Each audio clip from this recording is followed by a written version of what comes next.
brand and marketing manager at Good Times Africa and Blankets and Wine, where she leads the development and execution of brand and marketing strategies that amplify the festival's cultural impact and lifestyle appeal. With a strong foundation in corporate brand management, Michelle brings a results-driven approach to creative storytelling, translating strategy into campaigns that deepen audience connection, elevate partner value, and strengthen the festival's position as a Pan-African live music and culture platform. Makofi for Michelle. Her work focuses on shaping impactful initiatives that celebrate the Blankets and Wine experience as a festival that embodies creativity, community, and contemporary African identity. And then finally we have Diane Ruaya. Yes. She's the communication manager at Good Times Africa and in turn at Blankets and Wine, which is East Africa's premier music and lifestyle festival. With extensive experience in implementing corporate and social media strategies, she's utilized her media relations expertise to expand the festival's visibility across East Africa and internationally, driving increased attendance and brand partnerships. Her passion lies in crafting and inspiring digital campaigns that truly connect with audiences. With unwavering dedication, Diane brings the festival's vibrant stories to life, helping Blankets and Wine celebrate and uplift African music, art, and culture in ways that deeply resonate with communities both near and far. Makofi kwa Diane. Makofi for these wonderful women. Are you seeing what the team is made of? Introspective and retrospective journey, Blankets and Wine. And we'll also be finding out today what is next for Blankets and Wine, what are the plans, what is happening as we go into Kenyan summer. Yeah? So, here we go. Modoni. I'm pretty sure in high school or primary school, you weren't sitting and thinking, I'm going to be a festival producer. This is what I want to do with my life. And I'm going to call it Blankets and Wine. What is Blankets and Wine and how did it come together? Yeah, you're right. We did not knew that there was such this was in the cards, right?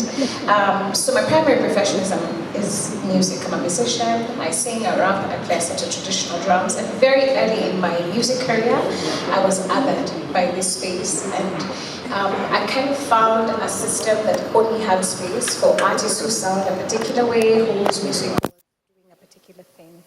And I felt that I had to exist as an artist, and so then if the space that is there doesn't accommodate you, you make your own space, and through the encouragement of friends and really people who believed in music, we built this platform, a space where artists, and especially artists who have been othered or who are not considered, can find a home for their music, and we can just sort of create a space where the audience and the artist can co-create the experience. As an artist, you have something to share, and as an audience, you have something to receive. The thing is, by the time we were getting into Blankets, we already, and by we, I mean myself and the other artists who were at that time sitting in this other box, so think Just a Band, Eric Wainaina, Sauti Sol. What we knew for a fact was when we played music to audiences, they liked it. And before you're an artist, you're first a fan of music.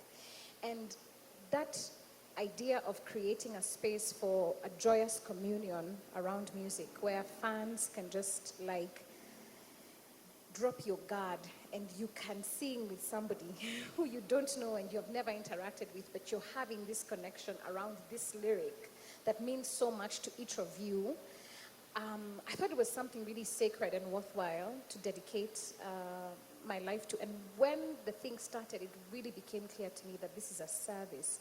We're providing a service for artists, we're providing a service for audience, people who need a day to suspend reality, to find and seek joy, to commune, to be in real life, to experience something. And I think there's another thing also around how we find things, like how do you discover things? At that time when we started, everything was so kind of radio-driven or club-driven. There were no third spaces for, like, if I'm not in the bar and if I don't listen to this radio sound, where will I find something that will inspire me? Where will I hear something new? Where will I experience something new? I remember very early making quite a call that this is a place where you can wear whatever you want, because also we belong to a space that is like very, it tells you what you should wear. It tells you how you should look. It tells you who is acceptable and who is not acceptable. So we're like, we want to use music to build a little paradise, actually. A place where you come, the thing that has brought you is music, the thing that you will celebrate is music, the thing that you will be immersed in is music, but bring your whole self, bring your fashion, bring your friends, bring your family, discover something new, share in that experience with somebody, and feel love. Just feel love, be loved on. Because also a lot of the spaces where music is created or shared in, they're not made to love you. They're not made to love artists. Actually, a lot of the places where music is played, music is this, it's like tier 10, right? They're places that are designed to extract money from your pocket and to numb you from your pain with, variations of things. And music is always kind of like the afterthought. And you can check it today wherever you go to your local. Just look at what have they thought about music? How is music actually meant to be presented?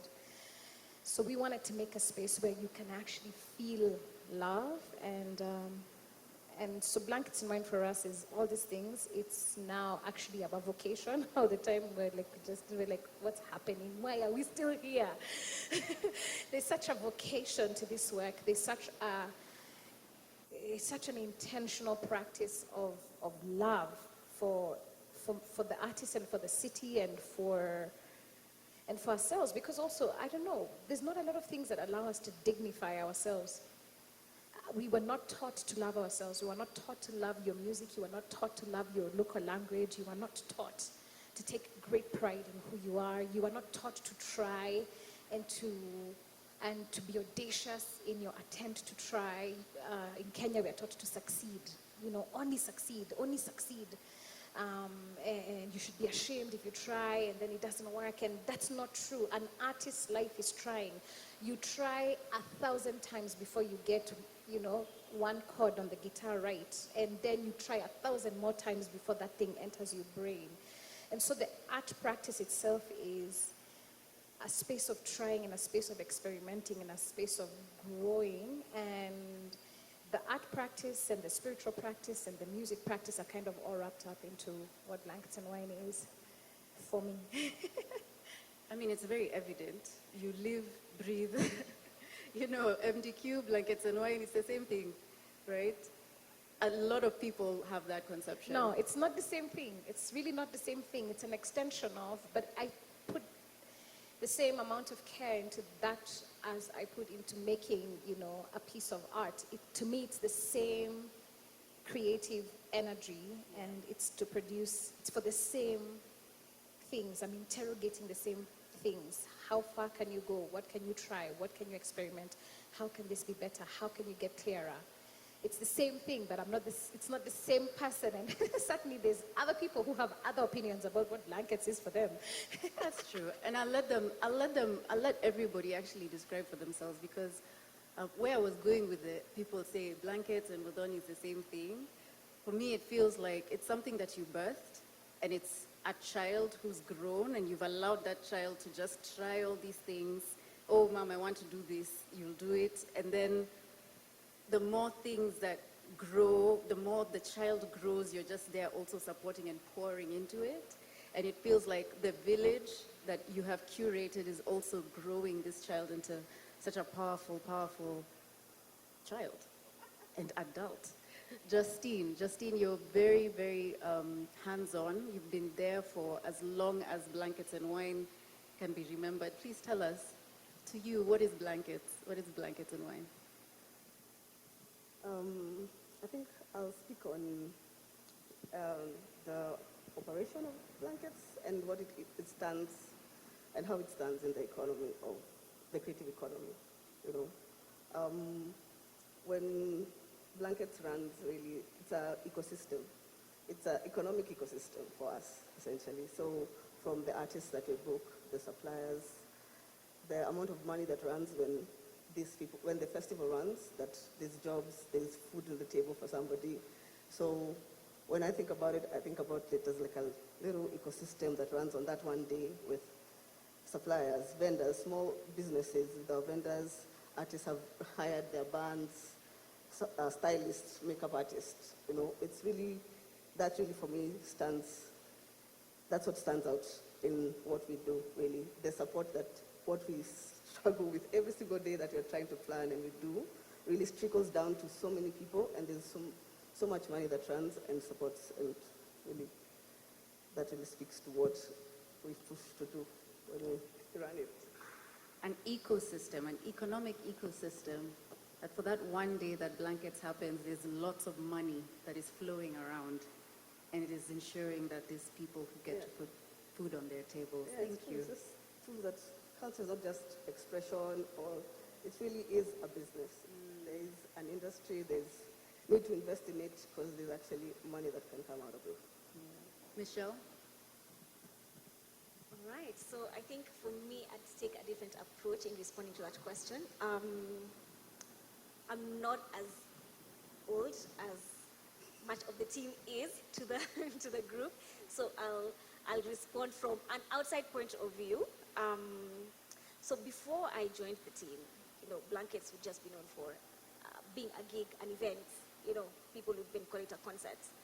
But now when you're on the inside and you look at all the elements that go into it, you're thinking culture. What does culture mean? You're thinking there's food, there's experience, there's artists, there's putting together a festival, there's all these production elements. So for me, I feel like this is just a whole ecosystem that operates to create a space for people to experience fun, joy, and connection.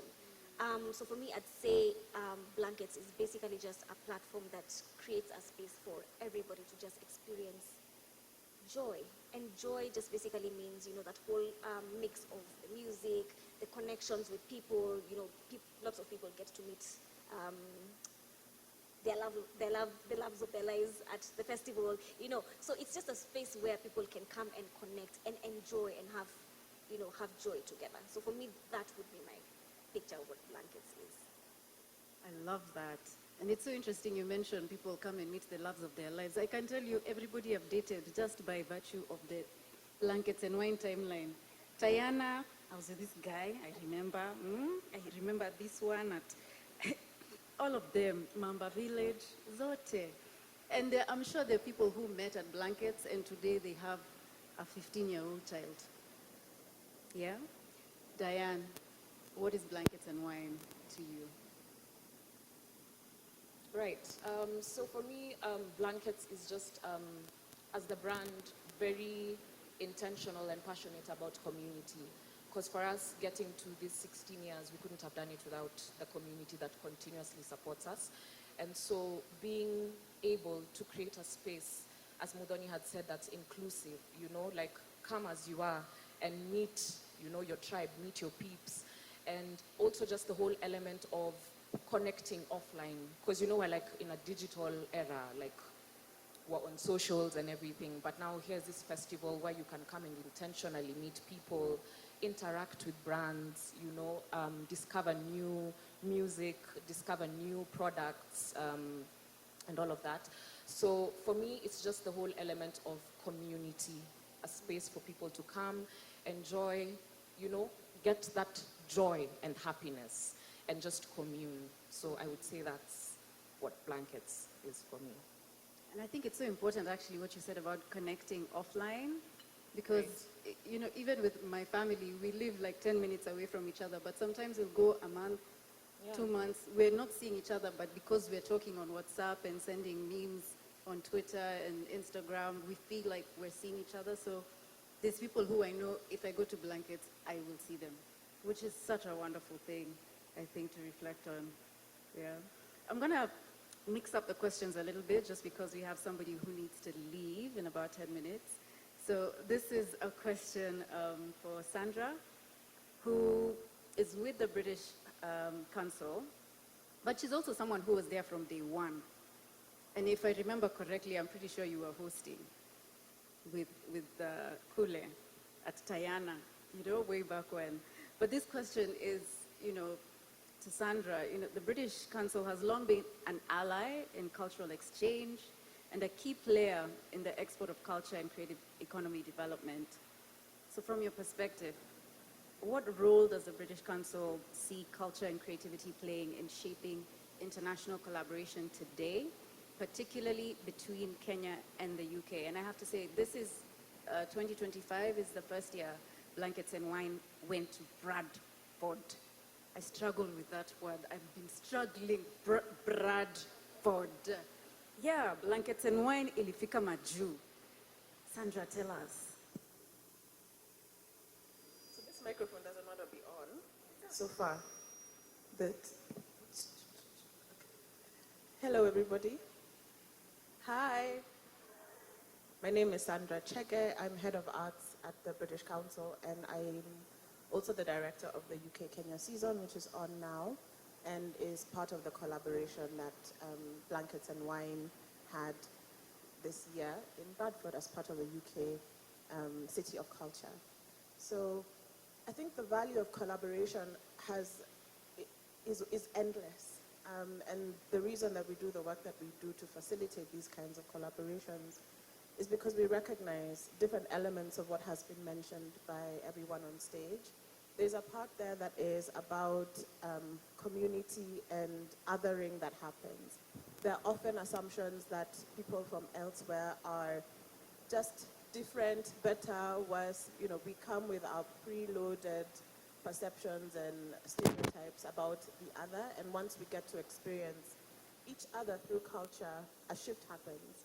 It might be subtle, but it's there, and it changes how we think, and it changes how we view the world, and that's one of the values of collaborations like the one that we've had. It also has an impact on the economy, as Justine has mentioned. When we think about access to market, which is one of the things that we're very interested in at the British Council, is how do creatives find their audiences and their customers, wherever they might be in the world? How do you prepare for an international collaboration or opportunity and land softly through deliberate programming that is thoughtful, that is generous, that is about artistic integrity and practice, so that the artists also get to explore their craft and really think about why they're doing what they're doing and what it means to them personally, but also what it means to their communities. So there are very many different facets when we think about international collaboration, and I think that's why this partnership with Blankets and Wine has been really interesting, because there's also the additional question of shifting narratives of Kenya in the UK and the UK in Kenya. It was a wonderful, wonderful thing to see the kind of reception contemporary work from Kenya received in Bradford in September, because it's a rare event, primarily because just the thinking of the perception of what it means to do work abroad and collaborate with your peers there is a little alien. We don't have that level of integrated, collaborative practice from design to delivery often. So that is part of the joy of this kind of international collaboration, and I'm really excited to see Blankets do more in the future. Hallelujah. Yes. Thank you so much. And I think it's great to appreciate, even though sometimes it can feel like, okay, why do we need others to then come and tell us, actually, what you're doing is great, we'd like to support that. I think it's a beautiful thing to think of the collaborations that cut across borders, because at the end of the day, a musician in South Africa, in Algeria, in Bolivia, in the UK, the drive to create is the same. Whatever comes out could be different, it's different languages, but we all understand the language of music. So I think it's such a beautiful thing to see that such partnerships are so meaningful to spaces like these. Thank you so much. Now, 16 years. 16 years.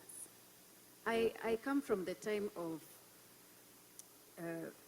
Bits of the Season festival. I don't know if you remember that. And it seems to be the only festival I can remember. Then now after that came Sawa Sawa, and then Blankets. Kuna yenye nimesahau. I feel like everything else came after Blankets. 16 years. How do you keep something like Blankets and Wine going for 16 years, and you are stronger than ever, bigger than ever? You're still doing the thing. We've survived a global pandemic, and you're still going. How do you do it? How have you done it? And why have you kept going? Madhoni. Yeah, that's really a good question. And indeed, we did survive a global pandemic. Sometimes we forget that. Yeah, yeah, we forget that. Oh. So, two things. The first one is our absolute commitment to the thing that we do, which is platform music, platform work, platform work, platform work. Just figure it out. You just work through it. For sure. It is not money that has kept us going. It is not popularity. It is not potential. It's kind of just that devotion to the work, devotion to the mission. This work we do is mission for us. It's truly mission. And somebody's got to build the thing, and we are the man in the ring building the thing, so just continue, right? And the second part, I think, is because we've never deviated. The thing has always been three things. It's artistic programming, it's production, and it's community. It's those three things. What has happened over the years is, each pillar becomes deeper, wider, more people, but like there is no deviation from the plan. It's artistic programming and having incredible integrity around that. It's production. It's just learning, figuring, doing, working within the confines of what we have and making the best, of what we have at every opportunity. And then it's just building out the community. And we've seen that grow because initially it was just our friends, and friends brought friends, and friends brought brands, and brands brought partners, partners brought media. It's just kind of that thing that, yeah, that's how I would say. Yeah. And wait, Yeah. you said the how, but the why. Why is it The that? why. Why is it that we are sitting here saying we are also going to talk about what's coming next? Yeah, because I think this is what I mean, the devotion to the work, because we deserve it. Because the artists deserve a platform that honors them and puts them first, and audiences deserve a platform to discover. In fact, I don't know if we can already see how, as human beings, we are kind of effed by the algorithmic world that's around us, right? The algorithms are deciding what you see, what you think, what your opinion about a particular topic is. The algorithm will pick a topic and make it that's the topic, that's the thing that we're talking about. There is going to be an ever-increasing need for spaces for human beings to interact in real life. Right now, if you're listening to music, like on one of your favorite, platforms, honestly, you don't know what is AI music and what is human music. The idea of music, the thing that carried you when you were grieving your mom, you don't know if that song is a person or an algorithm. That's an insane thing. So just kind of understanding that we must hold space for human beings, and we must hold space for creativity. We must create a space for wow. The human spirit requires a moment of wow, a moment of wonder, a moment of freedom.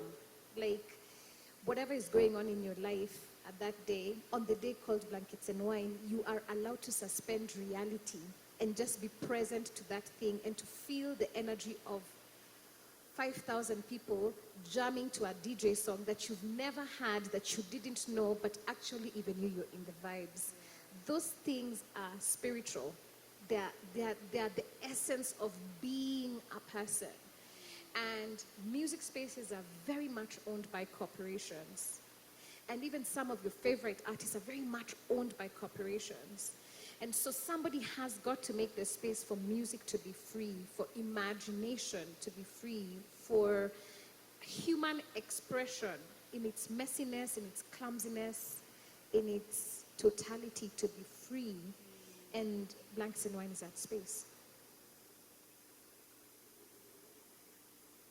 You have said, Umenena, you have said. Because also, like, as you were talking, I was just thinking about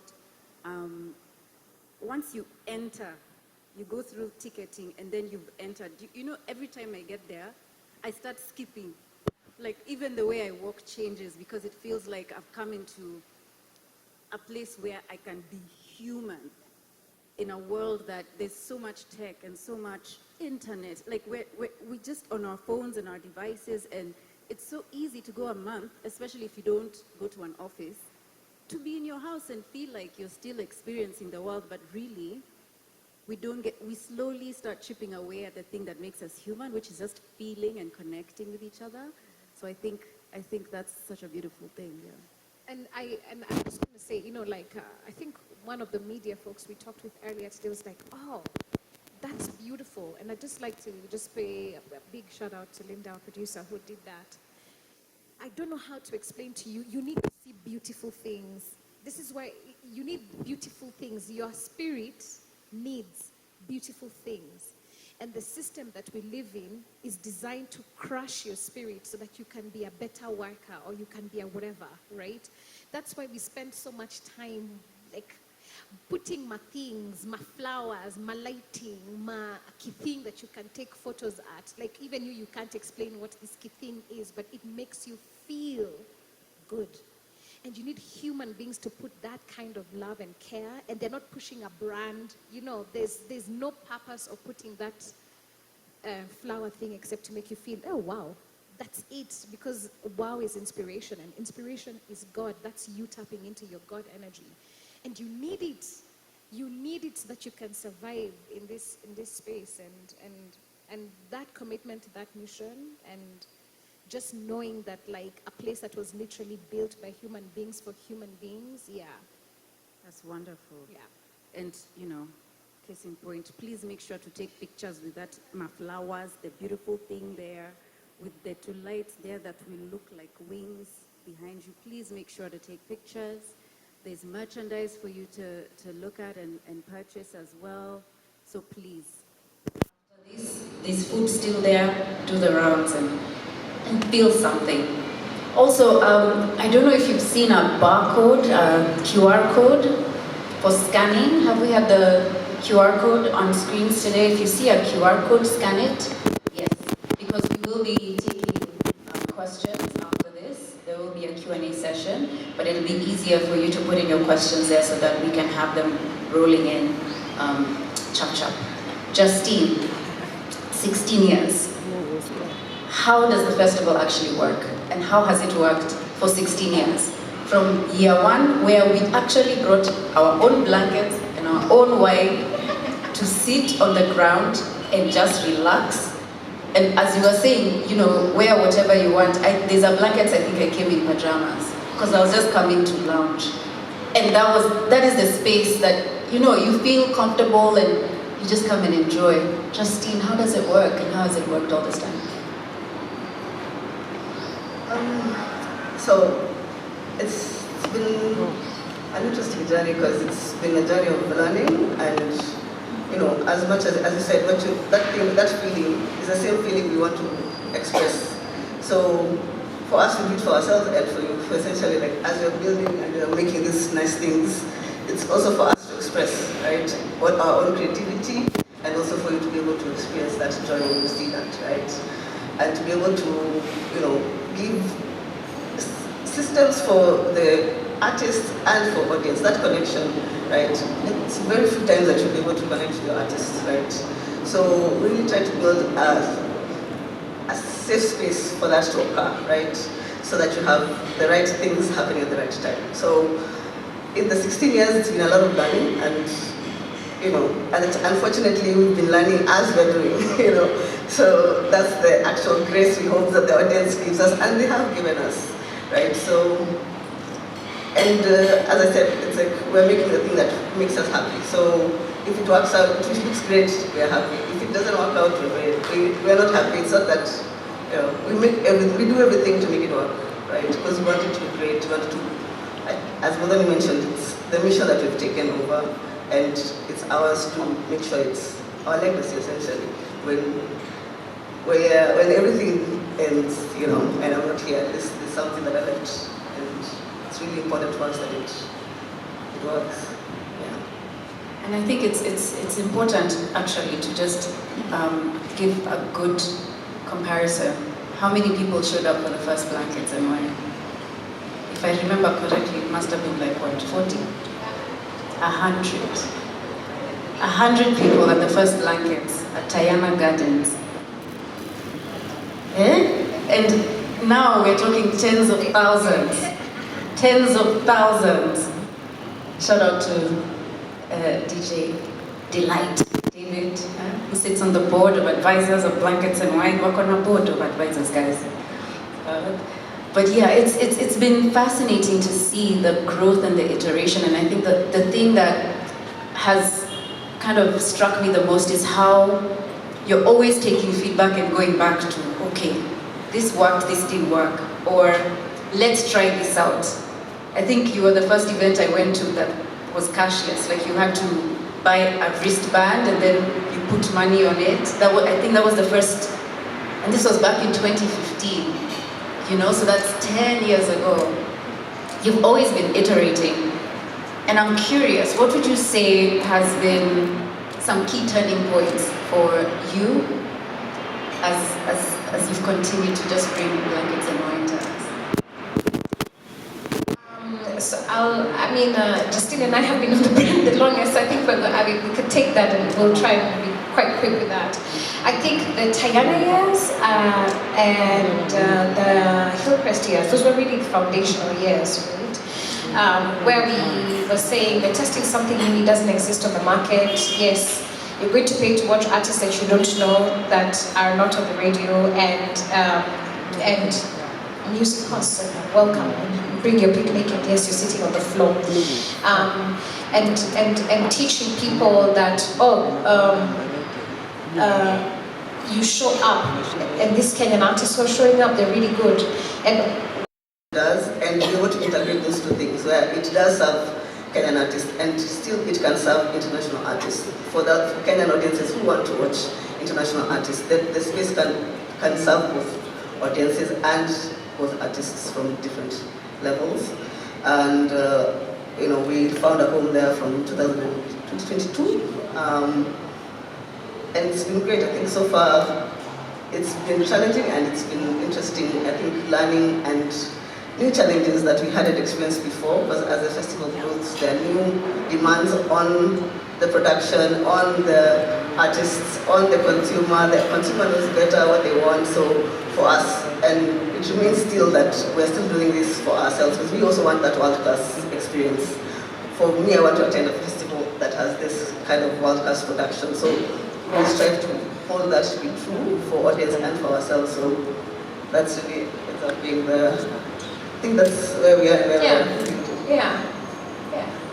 I think that's actually what you've said about international artists and how the conversations kind of override us, right? And I think there was a time when Blankets had really grown from Mamba, where I remember it just was a sea of people at Mamba Village, and then you moved to Carnival, and then there was the 2-day Blankets, which happened to fall on my birthday, January 4th and 5th.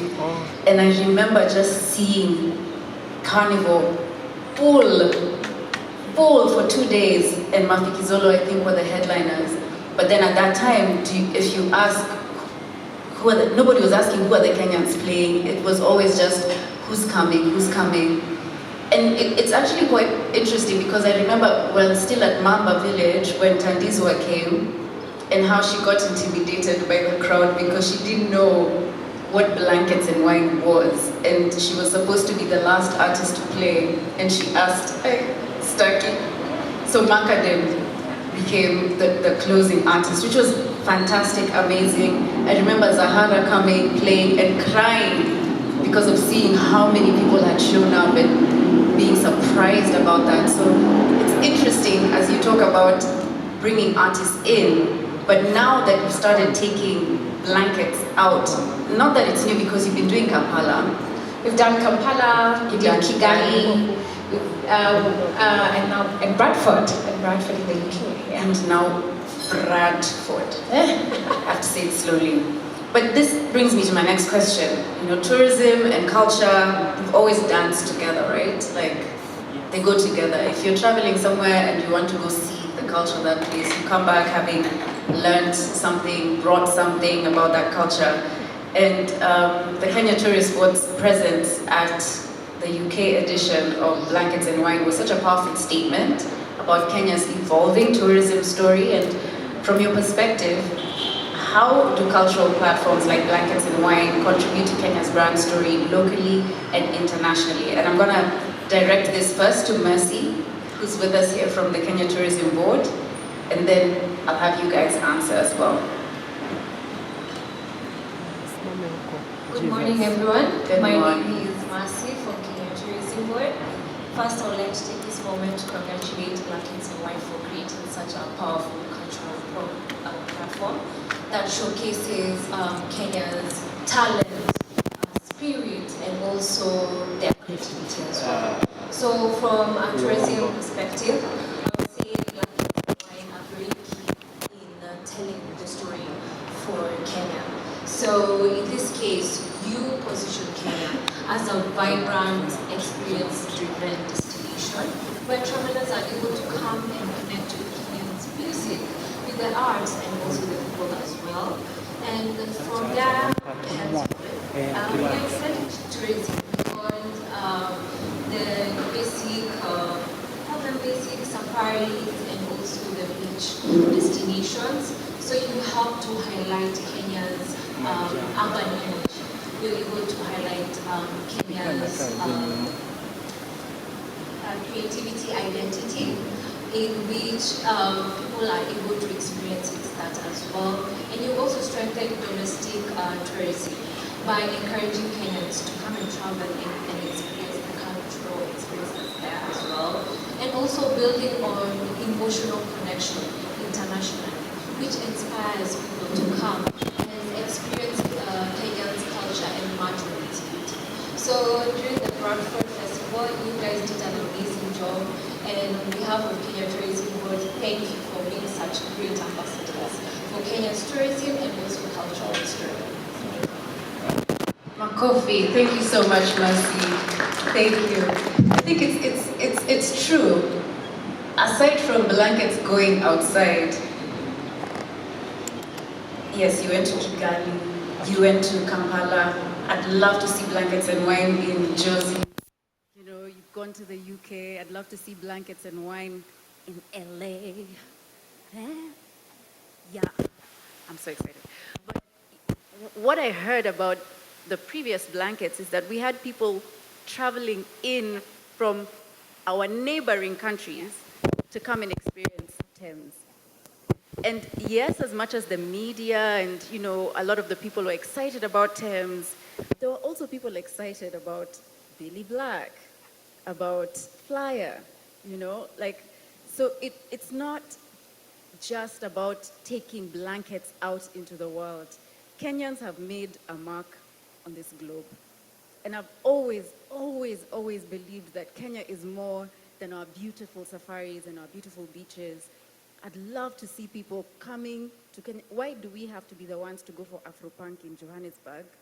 And then we come back and we're like, blankets would have been better. I'm not trying to hate, but like, you know, and there's a beauty in maybe you guys were creating from what we need, not you were trying to be this festival from here or this festival from here. And you've made such an excellent platform, which people might not understand if they haven't experienced something outside of Kenya. And this is not to say that then the bar should be low. Excellence, I think, is something that you guys have maintained over the years. And that brings me to my next question. Like, you're here, it's been 16 years. What have been the challenges? Because surely, I'm sure there have been challenges. It's not just been, okay, yeah, we've put up the show as we do over and over, but there have been challenges and things that have stretched you, compressed you, fingered you, kanyagad you, but then also you still come out and you're like, we did it and we did a good thing. What have been some of those challenges? I'll start with you, Modoni, and this one is for all of you because I'm sure there's challenges in whatever sector, whatever category or whatever segment of blankets you're producing. I think for me, the first time we had an artist no-show, many, many years ago, and Bilal was the headliner, and then Bilal just didn't catch his flight, and so he just didn't come. And I didn't know that an artist can miss their performance. I didn't actually know. As an internationally touring artist myself, I literally did not realize you can miss your performance, and now it's Sunday morning and there's no artist. And kind of just feeling like the earth is going to collapse beneath you. And then imagine it didn't. I mean, it did in that moment, and then it didn't. And, we had fulfilled our obligation to the artist, and so, that was all them. And there was no way to fix it. The guy was coming from LA. There was no way to fix that. And so just kind of like, okay, so this is what crisis comms looks like. And okay, this is what it looks like to take it on the chin and to take people's disappointment on the chin and to know that you didn't cause this, but you're going to catch flack for it, and it is what it is, and to be very comfortable in the discomfort in that moment, to survive that moment, to just be like, it's happening, and don't stop it.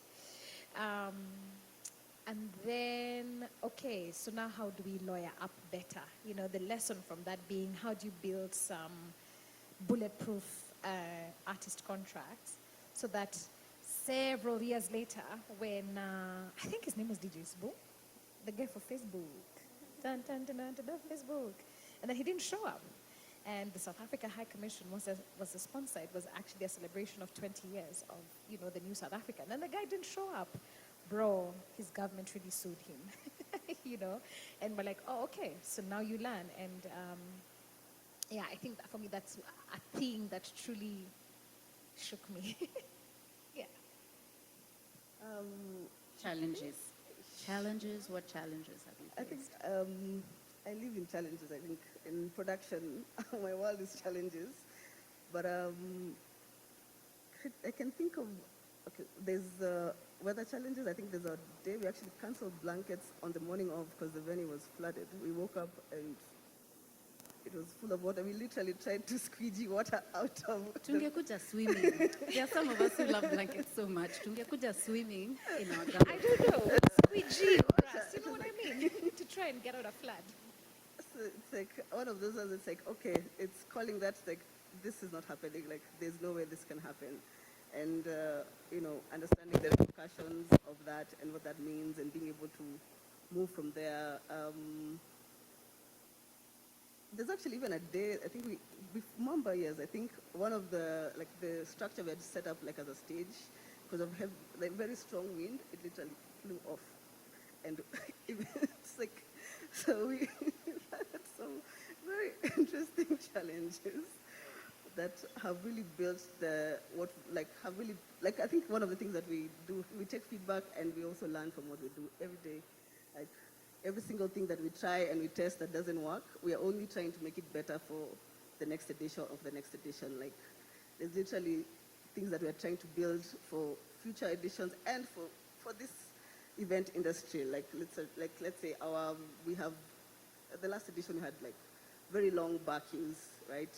But this is because we are literally trying to design a system that can help us keep digital stock of count of our stock, faster processes of payments, faster processes of alcohol, and you can be able to get your product quickly. But as you're building, we're also learning, and it's anything new. It has some places where like, oh, I didn't know what I didn't know, and that has dropped. So now I'm learning to make it better for the next one, right?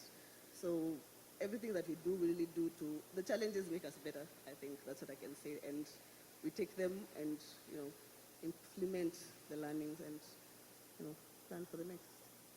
Yeah, and I think if there's a team that I know doesn't do anything and just says, it's okay, what can they do? You guys are always trying to make sure that every experience is excellent for everyone, not just the artists, but the ticket holders, your partners. Like, you're always just trying to make sure that everything works perfectly. But then, of course, it can never be perfect because life, right? Now, for somebody like you who's managing the brand, how would you describe those challenges, and how do you manage to still have glowing skin? You don't look like challenges. You look just, wow, like, yeah, tell us. Huh, Patricia. So I think for me, the first thing I think is to just ensure that, number one, as a person, you're sober enough to see what is happening around, because then you can be able to respond in a way that, you know, can kind of offer a solution to what problem you are seeing. So yes, personally, I can say I've really mastered the art of composure, and now think strategically about what is going on, what is the problem that we have, and how can we fix it. So maybe now from a brand point of view, it's really just been about finding the balance between what are people saying, what are the grievances that they have experienced, and then where do we come in, even in terms of ownership and things like that.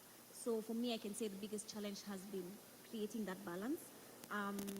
But then again, even as we do listen to our people, we have to strategically find a way of taking time to internalize what we are seeing, reading the room, and then now come back with a response that can now work for everybody who has been involved, because it's not just about us, it's about our attendees, it's about our partners, it's about other brands who are involved in this whole ecosystem. So I think it's really just about internalizing what feedback we are receiving, taking time to process it, and see now how can we come back and drive a narrative that can work for both us and the people who are involved. So really striking that balance is what I would call a challenge, because by the time you're having your own internal palpitations and your team palpitations, and then now, okay, what do we need to do, guys? Because whatever has happened, and now we need to fix it, because it's not just our brand at stake, it's the brand of all other stakeholders who are involved. So we really need to see how we can strike a balance, all right, and be truthful and honest about it. So that's just been one of the challenges that I can point out from a brand point of view. And for you, Diane, as the person who is the custodian of how you communicate, how Blankets and Wine shares and communicates with like everybody outside, how do you mitigate, or how do you make sure that even in your communication and also in the feedback you take in, how do you make sure that you still stay on track with this is what we want to say to you? How do you make sure that the community still stays not only attentive but engaged, and that people still trust that they can come to Blankets and be like, you know what, okay, that went like this, they acknowledged it, and I'll still come back because I know I'll have a good time. How do you hack that challenge? Right. Thanks for that question, Patricia. So I think, like, from a comms perspective, the base is just, first of all, for us as a brand, accountability and customer centricity. So everything that we do it with the customer or the attendee or the partner, the vendor in mind. So when we are thinking through crafting our comms, you know, like when things go wrong or even when things are right, that's usually what basically drives us. So what does the customer feel? What do they want to see? And then again, also a sense of empathy as well, which I think is very important. Like taking a step back, as Michelle had said, you know, taking a step back, retrospecting, thinking, looking, and then now seeing how to chart the way forward. And I would also say being very calm, right? Because again, it's a space that's, you know, very fast-paced. But with comms, you have to be very level-headed and very strategic in terms of what you're doing, right? And then also having that element of having a constant feedback loop. So we're always talking to our audience, trying to find out what we could do better, and actually actively actioning those, you know, like in the future editions and stuff that we have. as a brand, we're very out there. So like we're always talking to our people. We're on socials, newsletter, offline as well, meeting with our partners, meeting with friends of the brand, just trying to see how, we can actively continue to build this brand. Like I said in the beginning, we are a brand that's driven by community. So without our community, we wouldn't be here. So that's basically integrally what we focus on. Yeah, and I have to say, Coms, you guys do such a great job. Kama nimesahau date ya blankets, I know there's gonna be a text reminding me, and another text reminding me, and then another one. There's going to be Instagram, there's going to be email. Like, I think you do such a great job in making sure that, like, marketing messages often feel very salesy, but I see a message from Blankets and I'm like, yes! And I also feel appreciation, like, thanks for reminding me, because ningesahau, So I think how you've managed to craft a brand is just a masterclass in branding, first of all, and communication, and not having the reputation of going back and forth with people who have grievances. It's more of, we've heard you, we've heard you and we're going to take time to do this. We've heard you, this is what we're doing. Okay, thanks for telling us that getting Ubers after the first Kasarani gig was hectic, because so now you have buses, you have pickup points, it's just a fantastic masterclass in just how people should respond. What are some narratives that bother you about Blankets? Now, from the outside looking in, whatever is coming back at you, what are some of the things that just irk you? Or, fungua roho yako leo, we are allowing you, it's a safe space, just tell us. How do you, what are some of the things that have kind of just... So I'm going to take one. Dan, permission. I'm going to take one. But there's currently like a narrative that that's kind of floating around in the ether, that we're being sued. You're being sued. Yeah, that's not true. Yeah, that's absolutely not true. We actually, just like the rest of everyone, saw that there was somebody on Twitter saying that they had filed a complaint and to the Competition Authority, I believe. And so you wait to hear from the Competition Authority if you've filed a complaint. So then you wait to hear what the complaint is, and we haven't had what the complaint is, so our legal team reached out to the Competition Authority, and it's like, look, they receive thousands of vexatious claims, and so when you do make a complaint, you kind of have to back up your complaint, and they give you time to back up your complaint. I think it's 14 days or 30 days, something like that. Yesterday was a lapse of 30 days, so they don't have a full-on complaint, so there's no investigation and there's no suing, but I think what's pissing me off about this story is the intent, the actual intent. Because, and there's intent on multiple parts. The person who feels like, hey, I didn't get what I wanted, is very within their rights to do anything that they want, to seek redress, So you can't skip the person that you're complaining about and go to somebody else. That's a choice that you can make. But the person who then reports that story and creates this kind of perception that, they're being sued for millions and millions of shillings, and I wonder about the intent there. I wonder about the intent.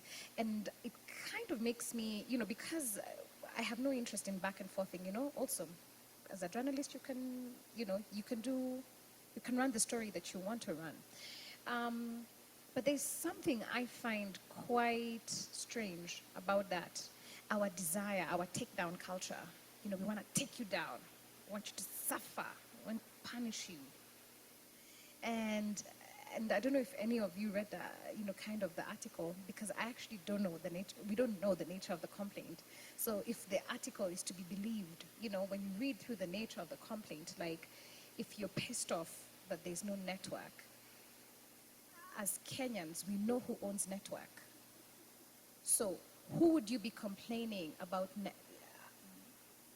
Do you see what I'm saying, right? We know if there's a slow payment, of course it's a pain in the ass, we get it. And we deeply regret it, and it's terrible. And we work for months, and you bring in the right stakeholders, and the stakeholders actually provide the thing. It's not sufficient. Now you want to make a complaint. Who should that complaint be targeted to? And there's some of those narratives, and I think that's something that like Michelle was alluding to before, that like because you are the person who is putting everything together, you'll catch flack for things that are not yours, and then you'll also catch flack for the things that are ours. But the kind of the intent in the way the story was framed, and then there's the other part of the intent. So now when we go into places and people want to be like, Mathoni, how you doing? How you really doing? You guys are you okay? You guys are, hey, I've read you're being sued. Or, I hope you guys have lawyered up for the lawsuit.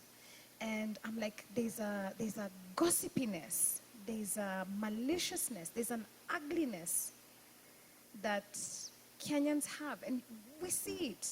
If you're a Kenyan, you cannot pretend that you don't have an inner hater. That's kind of our default settings. And I really mean that, and that's colonial legacy, and that's something that we don't really talk about.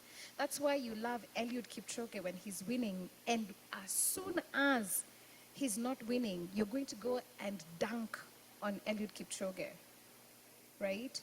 As soon as somebody else passes, you're going to literally wake up to spend days insulting Kipchoge and calling Kipchoge's mom. I'm like, Kipchoge the goat?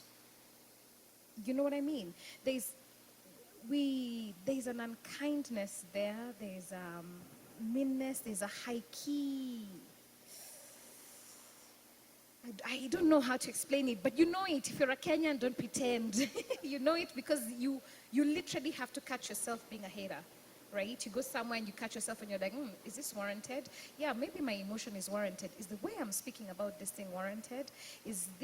What is this intention to take down? And we have empathy. I think sometimes when we're looking at the situations, I'm like, yeah, when you've had not a good experience and maybe you feel really disempowered in that moment, you want justice, you know? You want the thing to be fixed, but the thing can't actually be fixed, so your next best option is take it down. I want to take down this thing. And there's something there that I think we should assess. The short version is there is no lawsuit. To the best of our knowledge, there has been no notification from the competition authority. I would have been curious to know precisely how Blankets and Wine has acted in a way to hinder fair competition or competitive practices. So that narrative, I think that's really bothered me, and please, if you meet me, don't ask me about a lawsuit. If you want to show some empathy, say, hey, champ, it seems like you had a really hard production day, keep going, love it for you. If you want to talk to me about that, say that, because I'm the man in the ring. You know, I'm the man in the ring.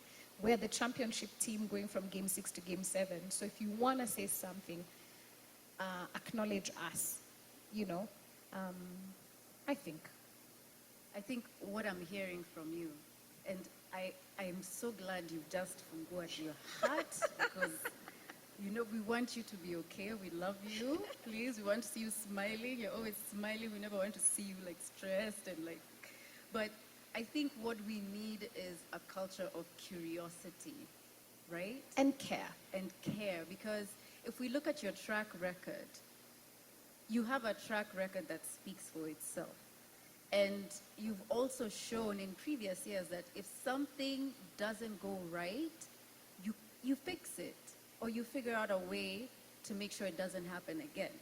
So your track record it speaks for itself, and for the narratives that come around, I think it would be important for all of us to just encourage each other to think, okay, if this happens and not just at Blankets and Wine, but you know, anything that happens, somebody makes a mistake, somebody blunders, instead of just instantly, we knew it, when I got to Chape, we can just be like, okay, so what's happening here?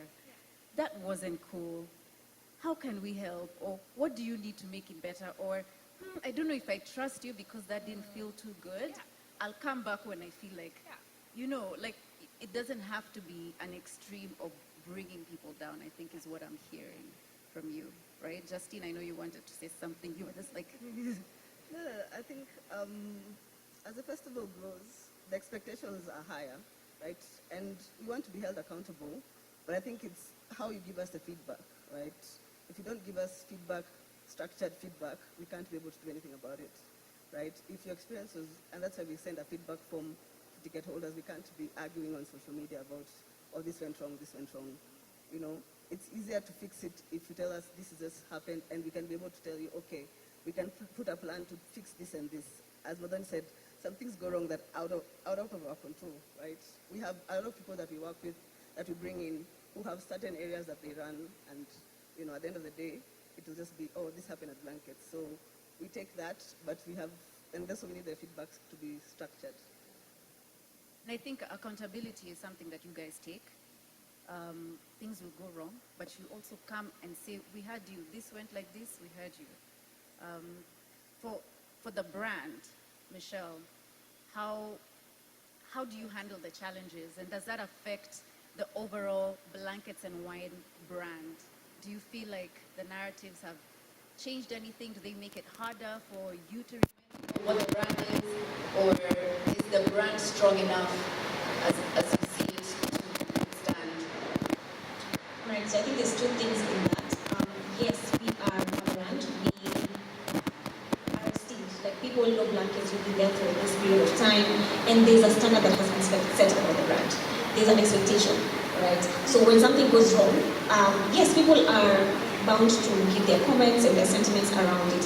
And as Modoni was talking about it, I mean, how the feedback is given, really interesting, how the feedback is given and what the intent is about this feedback is what can either make or break a brand. Then again, also the team that is behind that, how do you receive this feedback? How do you interpret this feedback? All right, so from my point of view, I would say that yes, we are a strong brand. We have been there over time. And we're not about to shut down doors. There's still going to be a Blankets in December. So yes, we are receiving this feedback, and we're really just being strategic about how we can position our brand in a way that is able to be received well, standing for who we are, reminding people about what we're about. And I think that's the reason that we have put together this session, so that we can come in and acknowledge just our legacy, who we are, where we started, and then what is there for the future of the brand. So as a brand, we are still